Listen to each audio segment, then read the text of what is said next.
Shalom, friends, and welcome to the Pepsi Center in Denver, Colorado.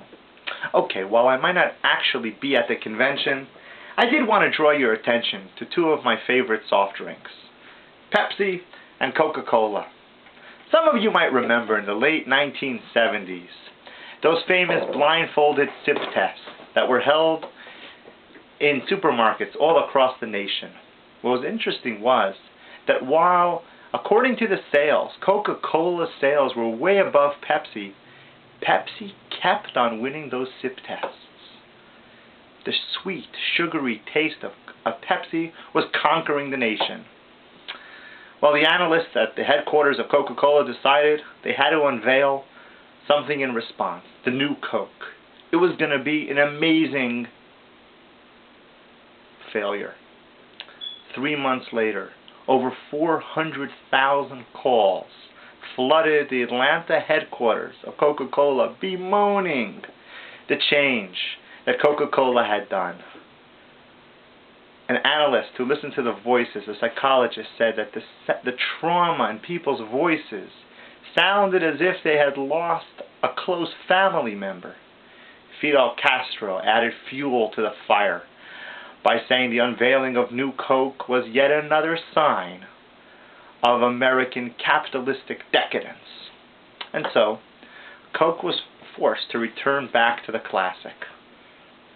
On a day that was heralded as a monumental day in U.S. history, Coke returned to Coca-Cola Classic. But I ask you, my friends, what did Coke do wrong? If all the analysts said that the sip tests are proving that people want something with more sugar, what did Coke do wrong?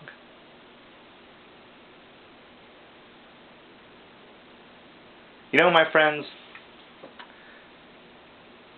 in books written later, someone analyzed something beautiful. He said, perhaps in a sip test, you want something with much more sugar. But when it comes to bringing it home and drinking it over a week, over long term, you need something more satisfying than that. Something that's more than just instantaneous, gratifying like that. And that's why the Coca-Cola Classic truly endures. My friends, Moses turns to the Jewish people this week and he says, all of life is like that blindfolded sip test. All of life is a challenge to each one of us to what are we choosing? That lures us due to its sugary nature, to its gratifying context, or whether we have the wisdom and knowledge to look for something that's deeper, more enduring, more spiritual. That is the daily challenges we're faced with every day in our own personal lives. You and I know that we have our own challenges that we have to answer to on this level. And Moshe reminds the Jewish people, when you light a flame on Friday night, remember that those Shabbat candles, that torch has lasted longer than the Olympic flame.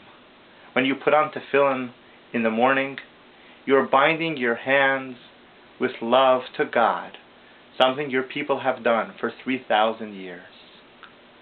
Judaism is truly the classic. So my friends, as you get ready to celebrate this Shabbat and continue to celebrate your Jewish identity, don't forget, we're holding on to something that's classical. As the CEO of Coca-Cola, I approve this ad. Thank you.